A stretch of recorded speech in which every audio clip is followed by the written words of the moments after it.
좀 특별한 걸 하려고 화면 전환해 주시면 되겠습니다. 오늘 본문 말씀으로 같이 나눌 내용은 슬기로운 광야 생활입니다. 슬기로운 광야 생활, 어떻게 하면 슬기로운 광야 생활을 할 수 있을까 좀 나눠보도록 하겠습니다. 오늘 말씀의 핵심 질문은요, 한번 같이 한번 읽어볼까요? 시작. 광야와 같은 세상살이 어떻게 살아갈 수 있을까?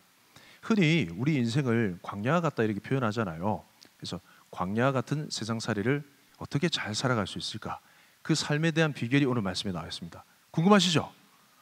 몇 분만 궁금하실 거로 많이들 궁금해하시는 걸 알고 오늘 말씀을 통해서 광야와 같은 우리 세상살이를 잘 살아갈 수 있는 비결을 다 얻고 돌아가시길 주님 이름 축복합니다. 아멘. 저희가 본문 내용을 본격적으로 살펴보기에 앞서서 본문의 배경, 오늘 본문이 위치하는 배경에 대한 부분을 좀 같이 나눠봤으면 좋겠습니다. 오늘 본문이 도대체 어떤 위치에 속하는가? 이스라엘 백성이 하나님의 놀라운 이적과 기사를 통해서 출애굽했습니다. 출애굽한 지 3개월이 되었을 때 어떤 일이 일어났는가? 이스라엘 백성이 드디어 하나님의 산인 시내산에 도착하게 됩니다. 이게 출애굽기 19장 1절 말씀에 나와 있고요. 출애굽한 지 1년이 지나고 정월 초하룻 날이 되었을 때 열심히 적으신데 제가 나중에 자료를 드릴게요. 원하시면 자료를 드리겠습니다. 너무 출애굽한 지 1년이 지나고 정월 초하룻 날이 되었을 때 어떤 일이 일어났냐? 시내산 도착하고 난 다음에 모세가 가만 안 있었잖아요. 하나님의 율법의 말씀, 십계명을 비롯한 하나님의 율법의 말씀을 받고 뭘 또 받았습니까? 하나님의 성소, 성막에 대한 설계 도면을 받았습니다. 그래서 한 10개월, 9개월, 10개월 정도 걸쳐가지고 성막이 드디어 완성되게 되는 거죠. 성막이 완성됐습니다. 출애굽기 40장 2절과 17절에 그 내용이 나와 있고요. 출애굽한 지 1년 지나고 둘째 달 초하루 날이 되었을 때는 어떤 일이 일어나는가? 하나님께서 이스라엘 백성을 하여금 사람의 수를 계수하라, 셀라보아라, 죄송합니다, 세어보아라, 좀 세어봐라 백성 수를 라고 했습니다. 그리고 백성들의 수를 다 세고 난 다음에 열흘이 지났을 때 둘째 날 10일이 되었을 때 어떤 일이 일어났느냐? 드디어 진군하라, 진격하라. 이스라엘 백성들이 드디어 이제 전열을 갖추고 진격하라, 진군하라 라는 이제 진군하는 이 대목에 있었던 일이, 그 에피소드가 바로 오늘 본문 저희가 읽었던 그 내용 말씀입니다. 좀 이해되시죠? 이런 맥락과 흐름을 좀 마음에 염두에 두시고 같이 한번 살펴봤으면 좋겠습니다. 진군할 당시에 있었던 에피소드, 그때 당시 처음 진군하는 그 모습을 오늘 말씀을 통해서 좀 살펴봤으면 좋겠습니다. 민수기 10장 11절 12절 같이 한번 읽어볼까요? 시작. 둘째 해 둘째 달 20날에 구름이 증거의 장막에서 떠오르매 이스라엘 자손이 시내 광야에서 출발하여 자기 길을 가더니 파란 광야에 구름이 머무니라. 뭐라고요? 둘째 해 이듬해 둘째 날 20날에 구름이 증거의 성막에서 떠오르매, 계속 머물러 있었거든요. 임하여 있었는데 드디어 떠올랐습니다. 떠오르게 되면 어떻게 해야 되느냐? 나팔을 크게 불고 진격하고 진군하는 거죠. 그야말로 최초의 진군식이었습니다. 최초의 진군식이고 처음 출발하다 보니까 가본 길이다, 한 번도 가보지 못한 길이다. 뭐라고요? 한 번도 가보지 못한 처음 가는 초행길이라는 거죠. 두렵고 떨림이 있다 없다? 있다라는 거죠. 많은 걱정과 근심거리가 많다라는 거예요. 자, 이러면 뭔가 좀 출발하기 앞서서 상황 파악이 필요합니다. 도대체 이게 어떤 상황인가? 어떻게 가야 되는 길인가에 대한 상황 파악. 여러분, 아까 하나님께서 둘째 날 초하룻 날에 이스라엘 백성을 계수하라고 얘기했잖아요. 모니터 조금만 더 키워주십시오. 하나 둘, 마이크 테스트 중 하나 둘 셋 넷, 하나 둘, 감사합니다. 조금만 더, 하나 둘 셋 넷, 감사합니다. 둘째 날 초하룻 날 이스라엘 백성 계수하랬어요. 인원수를 세보니까 장정만 60만 명이었어. 와, 장정만 60만 명. 출애굽기 초반에 읽어보니까 여러분, 이스라엘 백성들이 알을 잘 낳는다 못 낳는다? 너무 잘 낳습니다. 그 바로가 이스라엘 백성의 노역을 더 거세게, 너희들은 더 게을렀다, 더 일해야 돼 했는데도 불구하고 분명히 피곤할 낀데 그들은 잘 모르겠습니다. 알을 잘 낳는다 못 낳는다? 더 잘 낳는다. 숭풍숭풍. 희한하게 애를 정말 많이 낳았으니까 4인 가족 기준으로 해도 장정만 60만 명이니까 곱하기 4만 해도 몇 명입니까? 240만 명. 곱하기 5인 가족 기준으로, 노인들도 계신다 생각하고 5인 가족 기준으로 하면 곱하기 5하면 몇만 명입니까? 300만 명. 부산시 인구가 몇 명쯤 되죠? 예? 300 예? 우리 자꾸 보태고 이러면 2017년도 기준에 340만 정도 된다는데 400만 됩니까? 안 되죠. 어쨌든 400만 치고 지금 보면 어떤 학자는 인원을 많이 늘려가지고 300만 더 넘는다. 400만 정도 된다. 생각해보면 부산시 전체 인구예요. 여러분 좀 상상이 갑니까? 이게 보통 일입니까? 부산시 전체 인구를 어느 땅을 광야 땅을 인도한다 생각해 보이소. 좀 전문 용어가 나오네. 생각해 보십시오. 이게 보통 심각한 상황이 아니라는 겁니다. 이 말씀을 이렇게 실감나게 그렇게 좀 읽어야 이 말씀에 대한 내용이. 그러니까 지금 모세가 지금 실제적인 상황을 파악하고 있는 200~300만 명, 많으면 300~400만 명, 부산시 전체의 인구가 되는 인구가 대이동해야 되는 최초의 진군식. 가야 되는 길이 어떤 길이다? 길을 알 수 있는 길이다. 가야 되는 길이 광야길입니다. 광야길은 지도가 필요 있다 없다? 지도로 갈 수 있는 땅이 아닙니다. 여기서 우회전, 여기서 좌회전, 여기서 뉴턴, 그리고 표시가 날 수 있는 길이 아니다라는 거죠. 뭔가 인도자가 필요한 상황이에요. 와, 부산시 정도 되는 거대한 인구를, 막대한 인구를 이끌고 이 위험천만한 광야길을 걸어야 되는 이런 상황, 보통 상황이 아니라는 거죠. 오늘 부산 날씨를 보니까 좀 날씨가 이런 표현 압니까? 얄궂다 이런 표현 압니까? 날씨가 참 얄궂더라고요. 낮에는 후덥지근한데 밤에는 찬바람이 솔솔 불어가지고 감기 걸리기 딱 좋은 그런 날씨더라고요. 광야는 더 심합니다. 낮에는 더워 죽겠고 밤에는 추워 죽겠고 사람이 살 수 있는 그런 동네가 아니라는 거죠. 광야길에 대해서 상세히 잘 묘사해 놓은 말씀이 신명기 8장 15절 말씀입니다. 같이 한번 읽어볼까요? 시작. 너를 인도하여 그 광대하고 위험한 광야 곧 불뱀과 정갈이 있고 물이 없는 간주한 땅을 지나게 하셨으며 또 너를 위하여 단단한 반석에서 물을 내셨으며 뭐라고요? 너를 인도하여. 하나 둘 셋 넷. 너무 좋습니다. 너를 인도하여 어떤 광야? 광대하고 위험한 광야. dangerous. 정말 위험하다는 거예요. 그리고 뭐가 있어요? 불뱀과 정갈, 스콜피온, 독이 있는 물이 없는 간조한 땅, 건건한 땅, 사람이 살지 않는 곳이라 이 말입니다. 제가 성지순례를 갔다 왔는데 보통 와 이런 반응이 있는데 성지순례를 갔다 왔는데 가가지고 출애굽 코스로 이렇게 하여튼 그 가이드가 인도를 하더라고요. 버스를 타고 가는데 야 이게 뭐 풀도 없고 나무도 없는 그런 땅을 지나고 있는 중에 자 여러분 제가 이 시간 여러분한테 특별한 경험을 하도록 하겠습니다. 가이드가 얘기하더라고요. 그 무슨 경험인가 막 궁금해하니까 광야를 체험할 수 있는 그런 시간을 드리겠습니다. 다들 박수 치고 와 이러더라고요. 와 광야다 뭐 이러는 거예요. 차가 딱 내렸어요. 차가 딱 내리고 광야를 체험하기 위해서 버스는 좀 출발합니다 하면서 저만치 가시더라고. 버스가 잘 안 보여. 광야에 딱 내렸어요. 광야에 내리자마자 5분도 안 전에 2~3분도 안 됐는데 권사님들 여성들 아이고 제발 버스로 돌아갑시다. 가이드님 버스로 돌아갑시다. 이 광야고 필요 없고 막 난리가 난 거예요. 버스가 어디 있습니까? 저 멀리 간 거예요. 헐떡헐떡 하면서 이제 버스를 탔어요. 그 다음부터 사람들이 아무 말이 없더라고. 한참 쭉 가더니 가이드님 우리 또 한번 광야 체험할까? 아닙니다. 빨리 숙소로 가입시다. 광야가 그만큼 저도 한번 체험해봤는데 야 이게 가림막이 없으니까 위에 뚜껑이 모자를 안 쓰면 이게요 와 엄청납니다. 그 나라 사람들은 긴팔을 입거든요. 반팔 입으면 피부가 완전 전문용어로 작살납니다. 그만큼 뇌학볕이 그냥 걸리는 것 없이 공기도 너무 맑아요. 밤에는 은하수가 막 보여요. 너무 맑은데 자외선이 집중 내리쬐다 생각해 보십시오. 그러니까 이 광야 땅은 낮에는 구름 기둥 없으면 살 수 없는 땅입니다. 아멘이십니까? 밤에는 불기둥 없으면 살 수 없는 땅이에요. 그 땅을 직접 경험해 보니까 조직의 쓴맛을 보니까 실감이 나더라고. 그래서 하나님이 매장제가 없어서 우리를 이 땅에서 죽게 만드시냐 이게 그냥 불평뿐만 아니라 사실이에요. 팩트. 죽는 땅이에요 진짜로. 물이 없으면 불평불만이 나올 수밖에 없는 목구멍이 탄다니까 진짜. 가보실래요 저랑? 정말 힘든 땅, 심각한 땅이 바로 광야입니다. 그리고 뭐 불뱀과 정갈, 맹독이 있는 그런 맹수들이 있을 뿐만 아니라 도적대들의 그런 위협, 사람의 위협, 공격, 그런 군대들의 위협도 도사리고 있는 것이 광야라는 거예요. 부산시 정도 되는 그 인구를 데리고 이 광대하고 위험한 광야를 지나는 일은 보통 어려운 일이 아니다라는 거죠. 모세가 고민이 많이 되는 겁니다. 오늘 본문 말씀을 통해서 이 모세가 선택한 이 두 가지에 대한 내용을 우리가 마음에 꼭 새겼으면 좋겠습니다. 오늘 슬기로운 광야 생활을 위한 핵심 단어, 제가 친절하게 이게 핵심 단어 이 두 가지만 또이또이 기억하시면 되겠습니다. 두 가지 뭐냐면 한번 따라해볼까요? 호밥과 언약궤. 호박이 아니고 호밥과 언약궤. 할렐루야. 이 두 가지만 기억하십시오.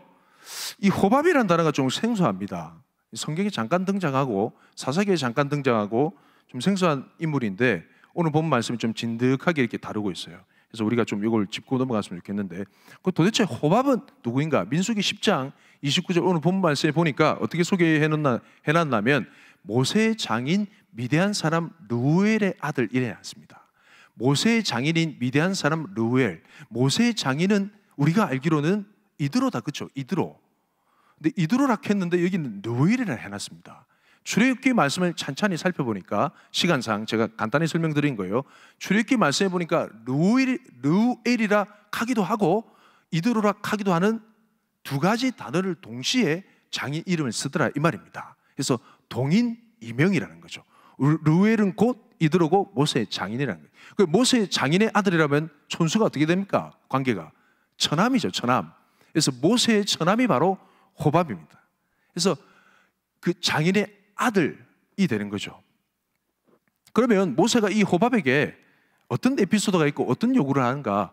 민수기 10장 29절 말씀을 같이 한번 읽어볼까요? 시작. 모세가 모세의 장인 미디안 사람 르우의 아들 호밥에게 이르되 여호와께서 추마하신 곳으로 우리가 행진하나니 우리와 동행하자. 그리하면 선대하리라. 여호와께서 이스라엘에게 복을 내리라 하셨느니라. 뭐라고요? 우리와 동행하자라는 거예요. 우리 지금 가는데 같이 가자 이 말입니다. 같이 가자고 요청을 하는 거예요. 왜냐하면 이 호밥은 미디안에서 태어나서 미디안에서 자라난 이 광야 전문가거든요. 근데 모세는 고작 훈련받은 40년 광야 생활밖에 없다라는 거예요. 잽이 안 된다라는 겁니다. 그래서 당신의 도움이 필요하다는 거예요. 그래서 우리와 동행하자는 거예요. 이런 요청에 호밥은 어떻게 하냐면 이런 지하에 거절합니다. 한번 읽어볼까요? 시작. 호밥이 그에게 이르되 나는 가지 아니하고 내 고향 내 친족에게로 가리라. 이런 지하에 거절합니다. 근데 이 모세가 끈질기게 끝까지 바짓가랭이를 붙잡습니다. 뭐라고 하냐면 모세가 이르되 청하건대 우리를 떠나지 마소서. 당신은 우리가 광야에서 어떻게 진칠지를 아나니 뭐라고요? 우리의 눈이 되리이다.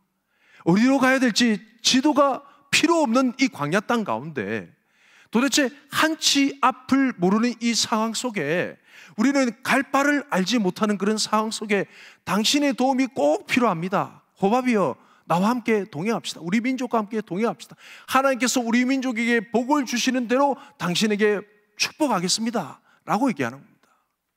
여기서 알 수 있는 것이 뭐냐면 제가 이 말씀을 깊게 묵상하지 않고 그냥 흘려 지나갈 때는 모세가 세상의 전문적인 지식을 의지한다라고 생각했으나 제가 오늘 이 말씀을 좀 깊게 전후문맥이라든지 이런 부분을 살펴보고 난 이후의 결론은 하나님께서 이런 전문가적인 지식과 이런 지혜를 겸비한 사람에 대한 동력을 허락하신다라는 사실을 깨달았습니다. 할렐루야.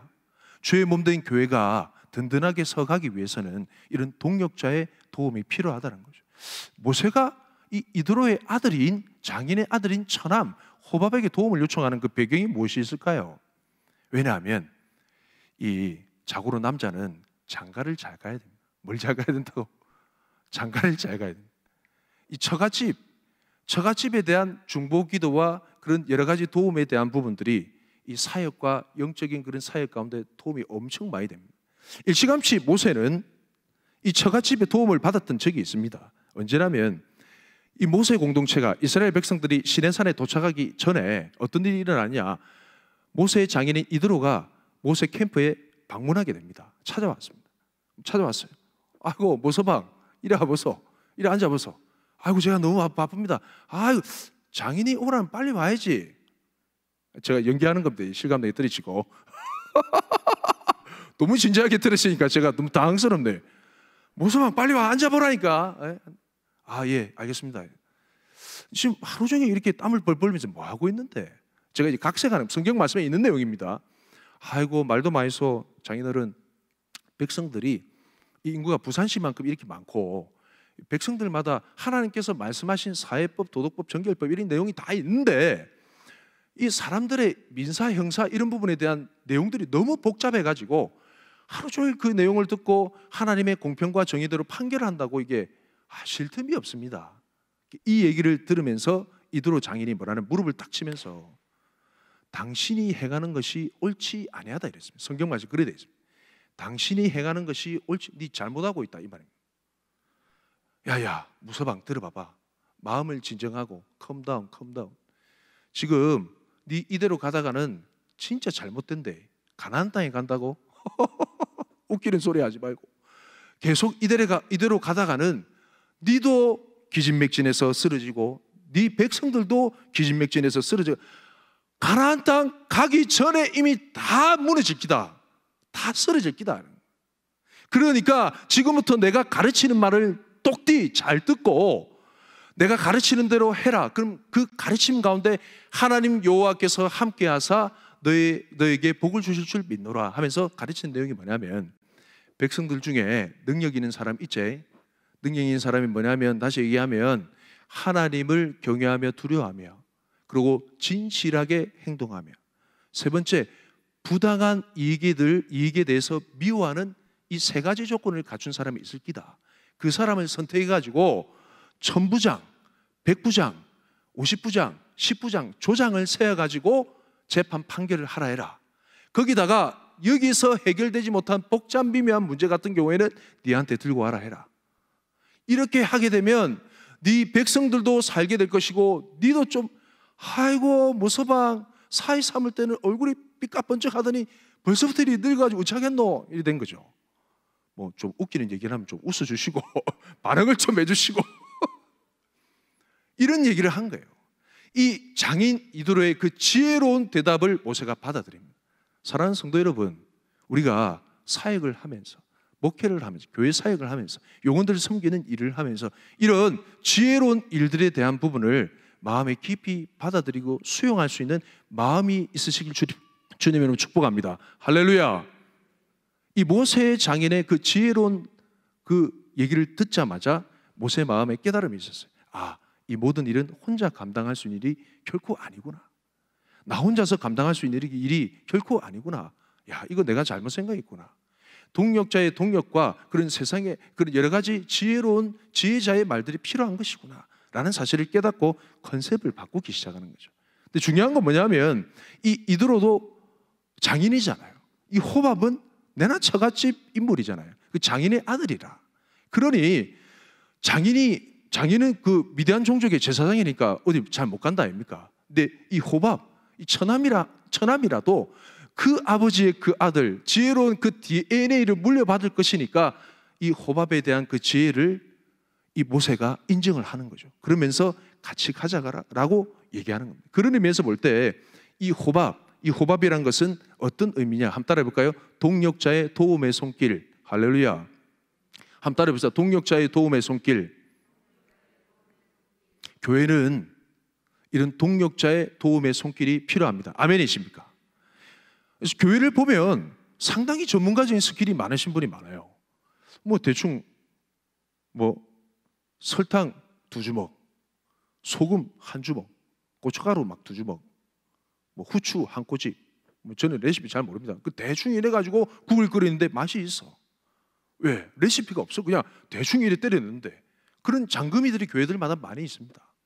룰루랄라 힙하라 부르면서 핸들을 막 꺾어가면서 주차하는데 주차 라인에 다 이렇게 정확하게 맞춰야죠. 이런 능력자들이 교회 안에 많이 있다는 거예요.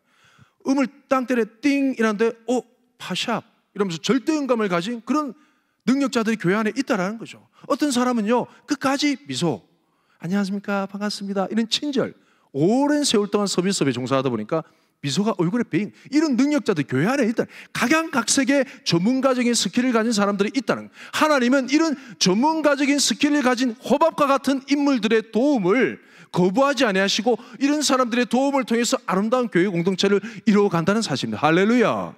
사랑하는 성도 여러분, 주변에 있는 호밥을 알아볼 수 있는 눈이 저와 여러분 가운데 있길 주님을 축복합니다.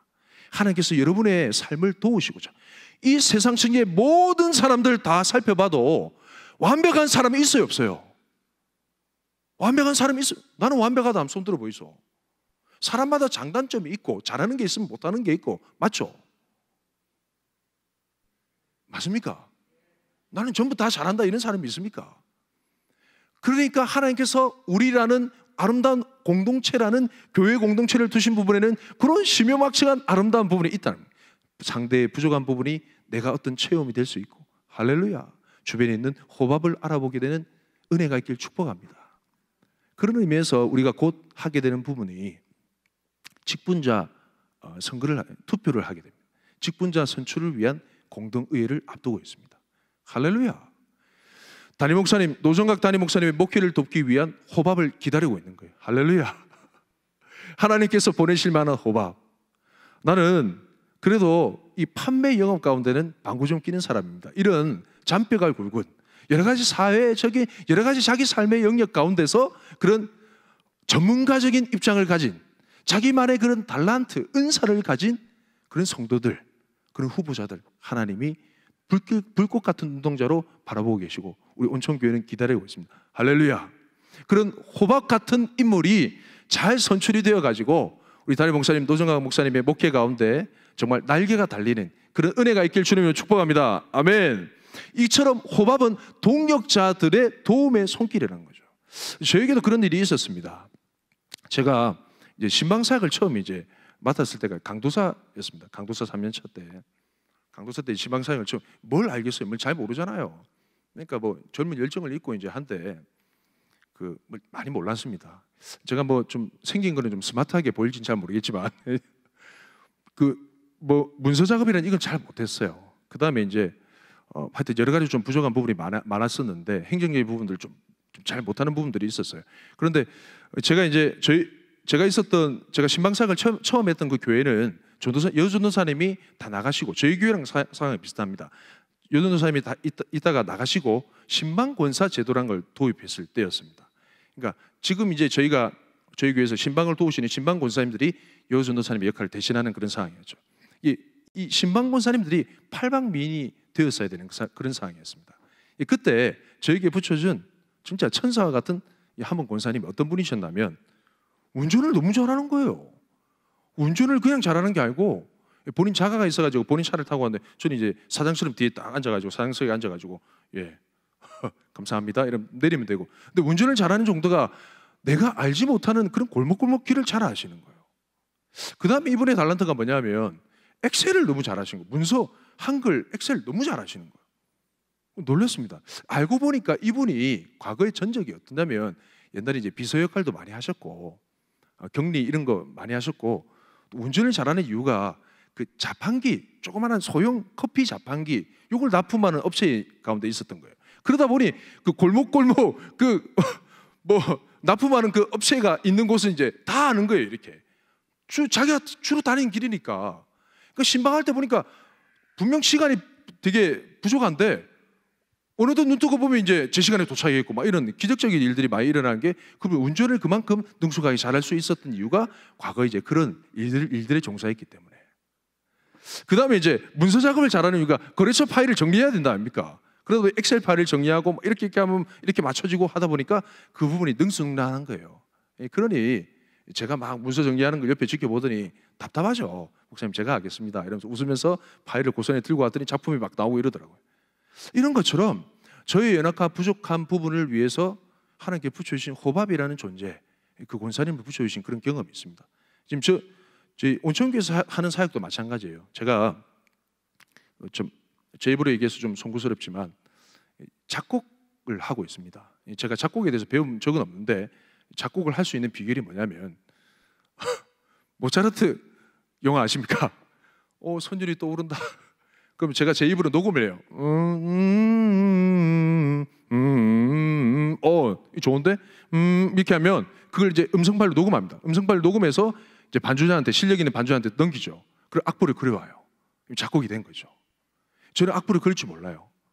코드가 정확하게 어떤 게 잡혀야 되는지, G-6 뭐 이런 거 잘 몰라요. 근데 반주자들이 그걸 도와주는 거죠. 이런 것처럼 교회 사역은 절대 혼자서 불가능합니다. 이런 전문가적인 지식을 가진 사람들의 도움이 필요하다는 거죠. 우리는 이처럼 누군가 호밥이라는 어떤 존재에 대한 도움을 받을 수도 있고 내가 다른 누구의 호밥이 될 수도 있는 것입니다. 할렐루야. 이런 동력자들의 도움의 손길을 많이 받으시고 그리고 많이 도와주시는 저와 여러분의 삶이 되길 축복합니다. 아멘. 두 번째 내용이 뭐였죠? 호밥과 함께 기억해야 될 거 바로 언약궤입니다. 이 언약궤는 뭐냐? 바로 하나님의 인도하심. 한번 따라해볼까요? 하나님의 인도하심. 광야 생활을 하는 것 가운데, 슬기로운 광야 생활을 하는 것 가운데 원칙이 있습니다. 이 하나님의 인도하심을 받는 원칙이 민수기 9장 17절 이후 말씀해 보면 잘 나와 있습니다. 같이 한번 좀 읽어볼까요? 시작. 구름이 성막에서 떠오르는 때에는 이스라엘 자손이 곧 행진하였고 구름이 머무는 곳에 이스라엘 자손이 진을 쳤으니 이스라엘 자손이 여호와의 명령을 따라 행진하였고 여호와의 명령을 따라 진을 쳤으며 구름이 성막 위에 머무는 동안에는 그들이 진영에 머물렀고. 자, 계속 읽어봅니다. 시작. 구름이 성막 위에 머무는 날이 오를 때에는 이스라엘 자손이 여호와의 명령을 지켜 행진하지 아니하였으며 혹시 구름이 성막 위에 머무는 날이 적을 때에도 그들이 다만 여호와의 명령을 따라 진영에 머물고 여호와의 명령을 따라 행진하였으며. 계속 반복되는 구절이 뭔지 한번 유심히 살펴보면서 읽어봅니다. 시작. 혹시 구름이 저녁부터 아침까지 있다가 아침에 그 구름이 떠오를 때에는 그들이 행진하였고 구름이 밤날 있다가 떠오르면 곧 행진하였으며. 예, 미안합니다. 이틀입니다. 예, 오타네요. 시작. 이틀이든지 한 달이든지 1년이든지 구름이 성막 위에 머물러 있을 동안에는 이스라엘 자손이 진영에 머물고 행진하지 아니하다가 떠오르면 행진하였으니. 자, 한번 읽어볼까? 시작. 곧 그들이 여호와의 명령을 따라 진을 치며 여호와의 명령을 따라 행진하고 또 모세를 통하여 이르신 여호와의 명령을 따라 여호와의 직임을 지켰더라. 아멘. 뭐라고요? 반복되는 내용이 뭐라고요? 여호와의 명령을 따라, 하나님의 명령을 따라 이스라엘 백성들이 가기도 하고 서기도 하며 머물러 있기도 하고 돌격하라, 이렇게 되는 거죠. 뭘 따라? 여호와의 명령을 따라. 하나님의 말씀, 여호와의 명령의 실체가 뭐냐면 바로 하나님의 언약궤입니다. 아멘이십니까? 하나님의 말씀, 하나님의 약속이 담긴 그 실체가 바로 언약궤라는 거죠. 이스라엘 백성들은 어쨌든 하나님의 말씀 따라, 말씀이 있을 때 가고 말씀이 없으면 서고 말씀이 있으면 가고, 그날이 짧든지 길든지 관계없이 이스라엘 백성들이 광야 40년 동안 계속 훈련하였던 것은 하나님의 말씀밖에 모르는 인생 되기 위해서 훈련받았다는 겁니다. 하나님의 말씀 따라 만나를 먹고 하나님의 말씀 따라 반석에서 물을 먹고 하나님의 말씀 따라 행진하고 하나님의 말씀의 주기 일주일을 보내면서 안식일을 보내면서 매 일주일을 보내면서 하나님 말씀대로 되는 것을 봄을 통해서 하나님 말씀의 바보가 되는 것이 광야 생활의 훈련이었다는 겁니다. 하나님 말씀이면 껍벅 죽어가는 그런 인생, 하나님 말씀에 액션하는 그런 인생, 하나님의 말씀 바보가 되는 것이 바로 광야의 훈련이었던 겁니다. 하나님 말씀, 하나님 명령. 아멘이십니까? 저와 여러분이 그런 삶을 살길 주님의 축복합니다. 아멘. 자, 그러면 이 하나님의 인도하심을 하나님께서 어떻게 이끌어 가셨는가? 과연 하나님의 말씀을 따라 가는 그 인도하심에 대한 실제적인 내용이 무엇인가? 오늘 본문 말씀으로 돌아왔어요. 민수기 10장 33절 말씀 같이 한번 읽어볼까요? 시작. 그들이 여호와의 산에서 떠나 3일 길을 갈 때 여호와의 언약궤가 그 3일 길에 앞서가며 그들의 쉴 곳을 찾았고. 앞에 그들이 누굽니까? 모세와 호밥을 비롯한 이스라엘 백성들입니다. 전문적인 지식을 가진 자나 영적인 지도력을 가진 자나 누구 앞에서? 언약궤 앞에서, 언약궤가 앞서가는 것을 따라갈 수밖에 없는 순종의 삶이 광야 생활입니다. 할렐루야. 이것이 하나님이 우리를 향한 인도하심. 뭐라고요? 언약궤가 그 3일 길에 앞서가며 그들의 쉴 곳을 찾았고 그들의 쉴 만한 물가를 찾았고 그들의 생명길로 인도하였다는 겁니다. 앞서가고, 언약궤가 항상 앞서가면서 그들을 인도했다는, 이 내용이 한 군데만 있는 것이 아니라 너무너무 많습니다. 같이 한번 볼까요? 하나님 인도하심 출애굽기 13장 21절 22절 시작. 여호와께서 그들 앞에서 가시며 낮에는 구름 기둥으로 그들의 길을 인도하시고 밤에는 불 기둥으로 그들에게 비추사 낮이나 밤이나 진행하게 하시나 낮에는 구름 기둥 밤에는 불 기둥이 백성 앞에서 떠나지 아니하니라. 어떻다고요? 앞에서 가시며 백성 앞에서 떠나지 아니하고 앞에서 늘 가셨다는. 자, 신명기 1장 30절 33절 말씀, 이게 클라이막스 부분이 나옵니다. 제가 한번 읽어볼게요. 너희보다 먼저 가시는 너희 하나님 여호와께서 애굽에서 너희를 위하여 너희 목전에서 모든 일을 행하신 것 같이 이제도 너희를 위하여 싸우실 것이며 31절 광야에서도 너희가 당하였거니와 사람이 자기의 아들을 안는 것 같이 너희의 하나님 여호와께서 너희가 걸어온 길에서 너희를 안으사 이곳같이 이르게 하셨느니라. 이걸 그냥 넘어갈 수 없습니다. 어떤 장면이냐면 하나님께서 이스라엘 백성과 같이 가신 데서 앞서서 가신 데서요. 앞서서 가가지고 가시덤불 이런 거 다 쳐내고 숲길을 걸어가 보신 경험 있습니까? 나뭇가지 이런 거 지나가면 다칠 만한 것들 돌멩이 이런 거 다 치워주고 이렇게 해가지고 길을 다 내시고 난 다음에 잘 오고 있나 돌아와서 보니까 이스라엘 백성이 어떻다고요? 기진맥진 해가지고 쓰러져 있고 자빠져 있고 누워 있는데 어떻게 한다고요? 자기 아들을 안은 것 같이 하나님 여호와께서 그 아들을 안아서 그 길을 인도하고 걸어가고 또 살만하면 풀어놓고 먼저 그 길을 이런 과정 또 안아가지고 여러분 이 사실을 볼 때 우리가 넘어지고 우리가 자빠지고 우리가 연약하고 우리가 부족하고 상관 있어요 없어요? 상관 있습니까 없습니까? 아무런 상관이 없습니다. 하나님의 구원의 손이 짧습니까? 하나님의 구원의 능력이 없습니까? 아무런 상관이 없다고요. 우리가 넘어지고 자빠지고 의인이 7번 넘어지더라도 또 일어나면 되지. 상관이 없어요. 염려하지 말고 걱정하지 말고 절망하지 마십시오. 여러분이 누워있고 자빠져 있는 그 현실 가운데 주님께서 찾아오셔가지고 안으사 할렐루야 안으사 할렐루야 안으사 주님요 이 손을 꼭 잡고 가소서. 아멘이십니까? 내 형편이 어떠하든 내 영혼이 어떠하든 상관없다는 거예요. 우리 주님이 능력 있으시니. 아멘이십니까? 여러분 이런 능력의 주님 안아주시는 주님을 경험하게 되시길 주님의 이름으로 축복합니다. 안는 것 같이 너희 하나님 여호와께서 걸어온 길에서 너희를 안으사 이곳까지 이르게 하셨네요. 자, 이 일에 너희가 너희 하나님 여호와를 믿지 아니하였도다. 자, 33절 같이 한번 읽어볼까요? 시작.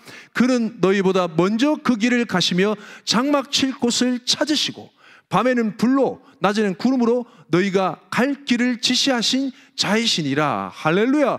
먼저 그 길을 가시며. 아멘이십니까? 먼저 그 길을 가시며 우리보다 앞장서서 가시는 주님을 바라보게 되실 주님의 이름으로 축복합니다. 아멘이십니까? 어떻게 그 길을 먼저 가시냐? 예수님으로 우리가 그 모든 것을 해석하게 되면 일이 풀리게 됩니다. 우리 주님께서 먼저 그 길을 어떻게 가셨냐? 우리가 걸어가야 될 십자가의 길을 우리의 모든 죄악을 다 짊어지시고 먼저 그 길을 걸어가서 십자가에서 다 이뤘다 말씀하시면서 우리를 대신해서 죽으셨습니다. 십자가에 달린 예수 그리스도와 함께 우리는 정과 욕심과 우리의 모든 죄악을 대신 담당하신 주님과 함께 십자가에 달려 죽었습니다. 이로 말미암아 우리의 왕노릇하던 그 죄가 우리를 향해서 죽었습니다. 아멘이십니까? 예수님께서는 부활하셔서 제자들에게 이렇게 말씀하셨습니다. 너희들이 갈릴리로 갈 건데 내가 먼저 너희들보다 먼저 갈릴리로 가리라 했습니다. 여러분 기억나세요? 복음서에 내가 너희들보다 먼저 갈릴리로 가리라. 저희가 얼마 전에 큐티 말씀으로 묵상한 요한복음 말씀에 보면 제자들이 이미 갈릴리로 올 것을 주님께서는 알고 있었다 없었다? 알고 있었다는 거예요. 주저앉아 실망하고 실패한 그 현장에 예수님 미리 가 계시고 조반을 준비하고 계셨습니다. 그렇게 하실 줄 미리 아시고 우리 낭망하고 절망하는 그 현장 가운데도 주님은 미리 가 계신다는 거예요. 부활의 소망과 부활의 능력으로 내 양을 먹이라면 다시 일으키신다는 거예요. 그리고 하늘로 승천하셔서 우리를 향한 부활의 첫 열매가 되사, 첫 열매가 뭐예요? 첫 번째 열매가 맺히면 다음 열매도 맺힌다라는 거잖아요. 첫 열매가 돼서 우리도 이 세상 떠날 때 영원한 부활의 능력을 힘입어 주님의 영원한 영생에 동참하게 되는 하나님의 백성다운 삶을 살게 될 것이라는 그 사실을 주님께서 먼저 앞서 가시는 일을 통해서 우리를 향해서 말씀하신다는 거예요. 할렐루야. 아멘이십니까? 그런 의미에서 이 언약궤는 어떤 의미입니까? 하나님의 인도하심. 여러분 한 가지만 좀 나누고 말씀을 마무리할까 합니다.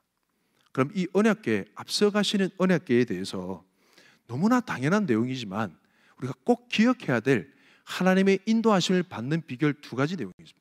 이 두 가지 내용만 좀 살펴보고 말씀을 마무리할까 합니다. 첫 번째 비결 뭐라고요? 한번 읽어볼까요? 시작. 앞서지 마라. 따라 읽읍시다. 시작. 앞서지 마라. 뭘 앞서지 말라는 거예요? 언약궤보다 앞서지 말라는 거예요. 간단하게 설명드리겠습니다. 이스라엘 백성들이 가나안 경계에 있는 가데스바네라는 지역에 갔습니다. 이때 뭘 하느냐? 12명의 정탐꾼을 파견합니다. 40일 동안 그 가나안 땅을 정탐하고 돌아옵니다. 그 12명 중에 2명이 누굽니까? 여호수아와 갈렙이라는 대단한 믿음의 거장부들이 있었습니다. 그러나 나머지 10명은 그 땅에 대한 악평을 하게 됩니다. 과연 실과들이 많고 젖과 꿀이 흐르는 땅이었으나, 그러나 그 땅에 보니까 정말 거민들이 살고 있었고, 우리가 보기에는 우리가 메뚜기처럼 초라한 아낙 자손을 우리가 보았다라고 얘기합니다. 그러면서 이 독보서 같은 부정적인 그 얘기들을 백성들 가운데 다 퍼져가지고 밤새도록 울고 자빠지게 만들었던 인물들이 이 10명의 정탐꾼이었습니다.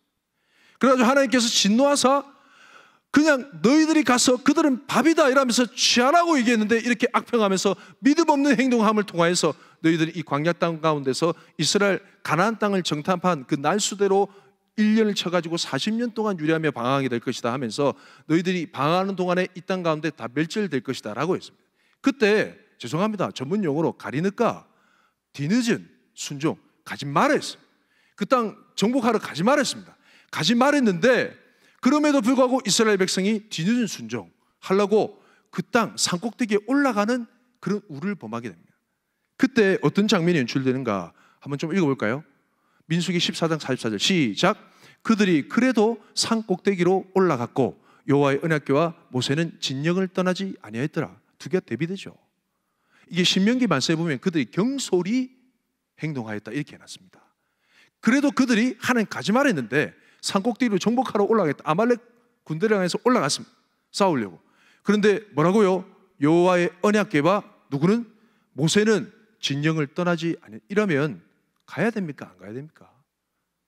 안 가야 됩니다. 언약궤보다 앞서서 가야 됩니까? 안 가야 됩니까? 가지 말아야 됩니다. 아무리 하나님께서 이전에 그 땅을 정복하고 그 땅을 취하라 라고 얘기했었더라도 지금은 갈 타이밍이 아닌 거예요. 뒤늦은 순종이라는 거예요. 안 가야 됩니다. 근데 백성들이 감으로 말미암아 완전히 연신 두들겨 맞고 완전 난리가 납니다. 이런 것처럼 사랑하는 성도 여러분, 우리가 꼭 기억해야 될 게 하나님의 인도하심보다 앞서지 않는 것. 제가 지난 수요일 날 저희 동기고 저희 친구고 하지만 구성태 선교사님 말씀을 들으면서 상당히 도전이 많이 됐습니다. 여러분 그 차이를 좀 아십니까? 구성태 선교사님이 뭐라고 얘기했냐면 서문교회를 가게 되면서 심장이 벌렁벌렁했대요. 왜냐하면 자기는 교수사역에 대한 꿈을 꾸고 있었고 가정사역에 대한 꿈을 꾸고 있었고 그리고 상담학에 대해서 전공했기 때문에 그런 자리가 나길 기대했는데 그런 베이스가 다 마련되어 있는 교회였다는 거죠. 근데 어떤 표현을 했냐? 자기 설레이는 마음으로 섣불리 그것을 취하려고 하지 않았다. 하나님의 타이밍을 기다렸다 했습니다. 여러분 이 차이가 좀 느껴지십니까? 정말 중요한 부분입니다. 우리는 기회다 싶어가지고 환경이 열리고 제반 조건이 맞춰지면 그냥 취해버립니다. 근데 그 가운데 하나님 필요해요? 하나님 필요합니까? 기도가 필요합니까? 기도 없이 하나님 도움 없이 그냥 그 일을 취하는 경우가 너무 많다는 거예요.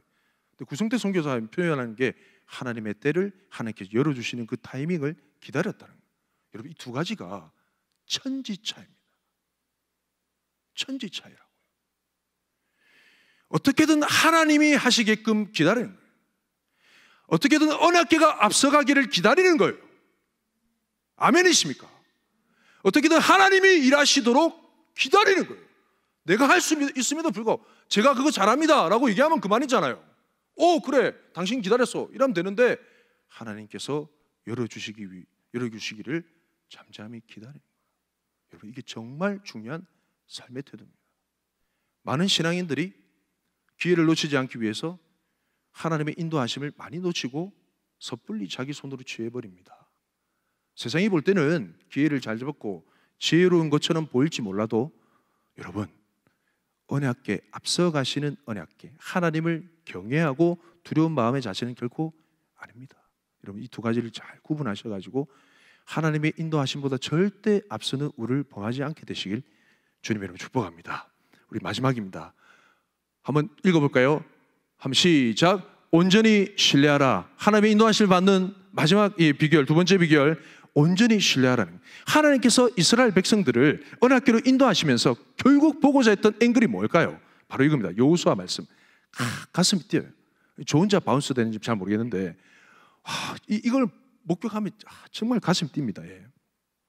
여호수아 3장 11절 말씀인데, 여러분 잘 아시는 요단강 도하 사건, 요단강을 건너는 장면입니다. 보라, 제가 간단하게 설명드릴게요. 여호수아 3장 11절 말씀에 보면, 보라, 온 땅의 주의 언약궤가 너희 앞에서 요단을 건너가나니, 언약궤가, 주의 언약궤가 요단을 건너가고자 합니다. 이 하나님의 뜻이에요. 언약궤가 간다는 거예요. 무조건 가. 전문용어로 못 먹어도 고. 죄송합니다.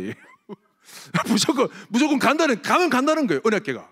그런 가운데 지금 이 요단강을 건너야 될 시기인가, 전문가적인 입장에서 볼 때는 이 보면 요단이 곡식 굳는 시기에는 항상 언덕이 범람하는 시기예요. 요단강물이 철렁철렁 흘러 넘치는, 건너면 안 되는 시간이에요. 그런데 언약궤가 간대요. 이런 것처럼 하나님의 언약궤가 전문가적인 시선에서 볼 때는 가면 안 되는 길로도 인도하신다는, 아멘이십니까? 하나님께서, 성령님께서 교회로 하여금 세상이 볼 때 이해될 수 없는 길로 인도하신다는, 때로는 도저히 받아들여지지 않는 길로 인도하실 수도 있다는 겁니다. 여러분, 그 이유가 뭘까요? 그 이유는 살펴보면 나옵니다. 이 너무 중요합니다. 항상 언덕이 넘치더라, 요단강물이 막 흘러 넘치는 범람하는 시기에 가는 거예요. 어떤 장면이 연출되는가, 한번 같이 한번 읽어봅시다. 시작. 여호와의 언약궤를 맨 제사장들은 요단 가운데 마른 땅에 굳게 섰고, 그 모든 백성이 요단을 건너기를 마칠 때까지 모든 이스라엘은 그 마른 땅으로 건너갔더라. 여호와의 언약궤가 가운데 탁탁하니 버티고 있습니다. 그 내려오던 강물이 벽이 되었어요. 벽이 되어가지고 마른 땅이 연출이 되면서 이스라엘 백성이 다 건너기까지 언약궤가 그 중심 가운데 있다는, 할렐루야. 물속에라도 들어갈지라도, 불속이라도 지나갈지라도 그 물이 너를 침범치 못할 것이, 그 불이 너를 사르지도 못할 것이라는 이사야 선지자의 말씀처럼 이 현장에서 그 일이 이루어지고 있다는 거예요. 할렐루야. 왜 이 일이 중요한가? 이 요단강 도하 사건 이전에 그들이 정복해야 될 땅 여리고성에 정탐을 보냅니다. 정탐을 보낼 때 그 땅에 있는 백성들의 입을 통해 가지고 증거된 말이 뭐냐면 이런 내용이에요. 요거 말씀만 좀 읽고, 그 땅의 백성들의 마음이 간담이 녹았대요. 그 이유가 뭐냐면, 그냥 설명하겠습니다. 간담이 녹, 그 이유가 뭐냐면, 너희 하나님의 백성들이 어떻게 광야 땅을 지나왔는지에 대한 얘기를 들었다는 거예요. 어떻게 하나님께서 홍해를 마르게 하신 일과, 어떻게 하나님께서 시온과 바사랑 옥을 물리치신 일과 짐 전멸시킨 일과 그 외에 다른 백성들을 무찌른 그 일을 우리가 들었나니, 우리가 이 소식을 들었을 때 우리 마음이 물처럼 녹아내렸고 우리가 정신을 잃어버렸다, 이렇게 얘기합니다. 그 제일 첫 번째 등장하는 내용이 뭐예요? 홍해를 마르게 하신 일과. 똑같은 내용이 아니에요. 요단강도와 똑같은 내용, 쌍둥이 내용이라는 거예요. 그러니 이 일을 통해서 또 한 번 어떤 일이 벌어지느냐, 하나님을 영화롭게 하는 일이 된다. 하나님께 영광 돌리게 된다는, 이스라엘 백성으로 하여금 상천하제 온 세상 만물의 주인 되신 분은 누구다? 살아계신 여호와 하나님이심을 드러내는 일이 바로 이 요단강 도하 사건이라는 거예요. 사랑하는 성도 여러분, 그런 의미에서 제가 나누겠습니다. 언약궤가 하나님의 영광 되게 하기 위해서 우리가 생각할 때는 비상식적인 그런 일들로 인도하실 수도 있습니다. 우리가 도무지 이해가 안 되는 그 길로도 주님께서 감동하셔서 인도하실 수도 있다는 거죠. 우리가 볼 때는 불가능한 일처럼 보이는 그 일 가운데도 하나님이 인도하신다는 거예요. 그것을 통해서 누가 영광 받으시기 때문에 하나님이 영광 받으시고, 왜냐하면 이 일은 하나님이 아니고서는 도저히 있을 수 없는 일이기 때문에 그렇습니다. 할렐루야. 언약궤가 어디로 인도하시는지, 내가 볼 때 불가능한 길이라 할지라도 그 길을 걸어가셔서 하나님께 영광 돌려드리는 저와 여러분의 삶이 되길 축복합니다. 말씀을 정리하겠습니다. 언약궤, 슬기로운 광야 생활을 위해서 두 가지 기억해야 된댔죠. 우리 호밥은 뭐였습니까? 동역자의 도움의 손길이었습니다. 호밥을 알아보는 눈이 있으시길, 그리고 다른 사람에게 내가 호밥이 되어주고 또 호밥의 도움을 잘 받으시는 그런 은혜 있길 축복합니다. 두 번째, 언약궤.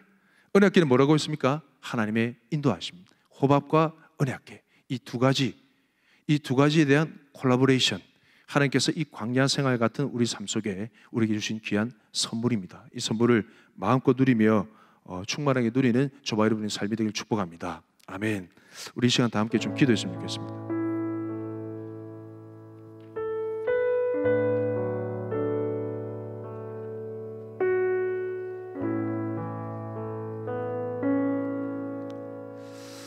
이 주신 말씀을 좀 붙들고 기도했으면 좋겠는데, 우리 첫 번째 좀 기도했으면 좋겠습니다. 하나님, 우리 삶 속에 주님께서 때마다 시마다 붙여주신 호밥이 있습니다. 제가 지금까지 그걸 알지 못하고 그냥 독불장군처럼 살아왔던 부분을 회개합니다.